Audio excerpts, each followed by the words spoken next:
Што се вакцинираа во соседна Србија, главно со AstraZeneca, нема да можат втората доза да ја примат во Македонија. Ден-два откако се случи таа, да речем, масовна викенд имунизација тогаш во Србија, дадовте изјава дека граѓаните ќе може и овде да се ревакцинираат. Сега пред извесно време рековте не е можно тоа, ќе треба да одат таму да се вакцинираат. Зошто? Не е точно дека нема да може да се вакцинираат, ќе можат и еве сега повторно кажам дека ќе може да се вакцинираат со втората доза кај нас. И има граѓани кои што примиле прва доза на вакцина, не на AstraZeneca, на друга вакцина, кои што беа вакцинирани со втора доза во изминатите недела или две кај нас во нашите вакцинални пунктови. Нема да може да се ревакцинираат граѓаните кои што се помлади од 60 години, а се вакцинирани со вакцината на AstraZeneca поради нашата одлука да не се дава на таа категорија на граѓани.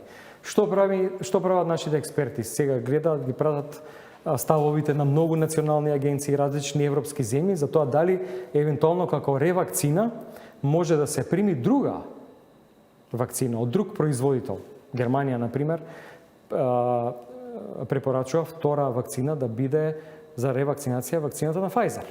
Така да согласно тие ставови на нашите експерти ние ќе постапиме, инаку за време на средбата со министер Лончар во Белград тој ги понуди тие количини да ги пратат кај нас за граѓаните да не патуваат. Меѓутоа ќе ги прифатиме само за тие кои што се постари од 60 години, заради таа наша одлука да не се вакцинираат со вакцината на AstraZeneca граѓаните кои што имаат помалку од 60 години. А како ќе ги идентификувате тие?